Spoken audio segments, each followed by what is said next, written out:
Vamos então ver e ouvir o técnico Abel Ferreira. O Palmeiras foi ao Beira-Rio, venceu o Internacional de maneira heróica pelas circunstâncias, pelo que se apresentava no jogo. Gol no finalzinho, um gol espírita do Danilo, que a gente vai ver daqui a pouquinho. Abel Ferreira falou da vitória palmeirense logo depois do jogo no Beira-Rio. Eu já disse que seja onde for, seja contra quem for, o Palmeiras joga sempre para vencer. Não vai vencer sempre, vai perder, como já perdeu várias vezes, como já perdeu a Copa, a Recopa, o Paulista, o Mundial. Mas esta equipa não se verga, esta equipa tem um espírito muito grande dentro dela, tem uma alma muito grande, sabe lidar com os momentos críticos, porque sabe aquilo que quer, porque sabe aquilo que faz. E, portanto, nós temos que encarar cada treino e cada jogo e cada ação dentro do próprio jogo como se fosse o último. E cada um de nós dar o nosso melhor nessa ação. Uma expulsão estratégica e tática do treinador. Por isso é que eu sou treinador. Muito fácil, nós ganhamos e vão dizer que foi bem alterado. Quando estamos com menos um jogador, o treinador mudou a estratégia e resultou porque ganhamos. Mas eu sei, se nós tivéssemos perdido ou empatado o jogo, que o treinador não percebe nada, que o treinador devia ter metido Wesley, mas não é assim. Eu sou o treinador da equipa, eu estudo, eu não vejo o jogo sentado, eu sinto e vibro o jogo, eu sinto e treino os jogadores de segunda a domingo e, portanto, como disse, o Breno saiu por estar lesionado e a segunda pergunta, estratégia.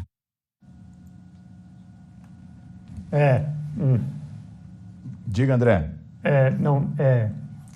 Nós temos que falar do jogo, nós temos que falar do resultado, nós temos que falar do que aconteceu em campo, mas o Abel se mostrou não só no momento em que aconteceu a jogada do pênalti para o Internacional, com o nível de indignação que ele usou para reclamar e aquilo que ele disse para reclamar com o quarto árbitro, que tudo isso foi corroborado pela declaração que ele deu depois do jogo, que ele não está atualizado com a regra. Pelo menos reconheceu, hein? Ele reconheceu e ele merece um aplauso por isso. Mas eu não sei, ele diz, não sou especialista em arbitragem. Não, tudo bem, conhecer alguns pormenores da regra que os árbitros devem saber e os comentaristas de arbitragem também, é uma coisa. Mas o técnico de futebol, até para evitar se colocar em situações de ser expulso, hoje talvez ele fosse expulso. E seria outra expulsão. Porque ele realmente foi muito enérgico na cara do quarto árbitro. E ele não tinha razão. Absolutamente nenhuma razão. Ele está enganado em relação a essa regra. O pênalti foi bem marcado e o cartão vermelho era obrigação do árbitro, porque não houve disputa de bola. Essa é a questão principal. Perfeito, exatamente. Por isso a expulsão, não há disputa de bola, não foi uma tentativa de roubada de bola por baixo que o jogador, o Kusevich, não pegou na bola, acabou pegando o adversário, estava tentando tirar a bola. Não tem bola no empurrão, né? No impulso que ele dá. Jean, o Palmeiras não foi bem contra o América e venceu no fim. O Palmeiras ia perdendo para o Bahia, tomando bola na trave e tudo até o final, virou o jogo, somou 3 pontos.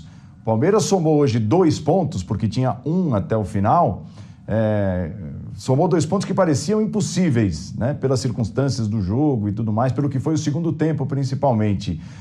Acontece que em campeonato longo, por pontos corridos, essas vitórias são muito bem-vindas e elas podem fazer a diferença mais pra frente, né? As vitórias, mesmo quando o time não enche os olhos, não encanta. E o Palmeiras somou 9 pontos nesses 3 jogos, um recorte pequeno e importante e de agora, né? Que podem fazer a diferença positivamente mais pra frente quando o time vier, eventualmente, a engrenar, a apresentar um melhor futebol até.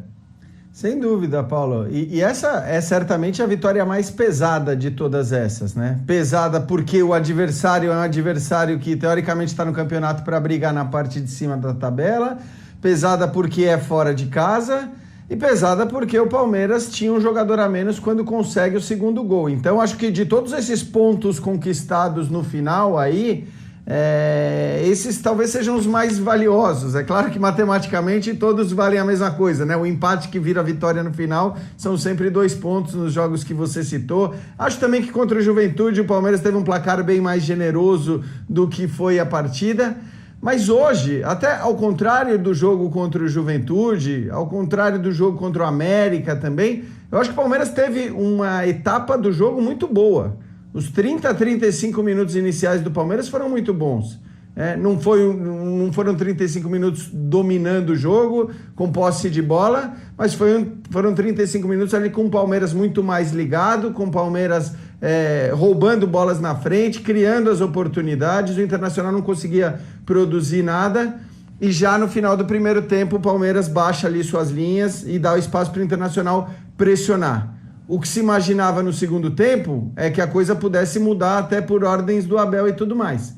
E aí, tô cansado de elogiar o Abel aqui e acho que quando a gente discorda, e discordar não quer dizer que ele estava errado. A gente não tem essa autoridade para dizer que o cara tá certo ou tá errado. Mas eu, sinceramente, não vi a substituição como uma substituição das melhores que o Abel poderia fazer quando ele escolhe colocar o Vitor Luiz, porque o Breno sai com questões físicas, e ele escolhe colocar o Vitor Luiz. Ele mesmo disse na entrevista coletiva que não queria que o time baixasse as linhas, que não queria que o time desse o espaço que deu para o Internacional, atribuiu essa mudança à postura do Internacional, mas a verdade é que quando ele tira um cara que é um atacante lá pela esquerda e que joga marcando alto, que colabora também com o sistema defensivo, e coloca o Vitor Luiz, de alguma maneira ele está chamando o Internacional, né? Então eu acho que essa substituição continua sendo discutível. O Abel, em geral, fala muito bem, explica todas as decisões dele,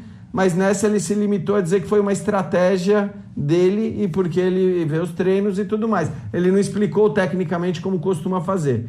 Apesar disso, acho que depois do gol do Internacional, da expulsão e do pênalti, né, tudo correto, como a gente já explicou, o Palmeiras conseguiu criar 2 ou 3 chances, uma com o Rafael Veiga. Aliás, a do Veiga foi antes ainda do pênalti do Internacional. Depois criou umas 2 chances, uma delas com o Daverson. Ou seja, estava conseguindo jogar bem com o espaço que lhe era concedido pelo Internacional. E aí acho que o Palmeiras acaba matando o jogo num lance fortuito ali, mas a gente tem que destacar tudo que o Inter não conseguiu fazer o jogo todo também, né?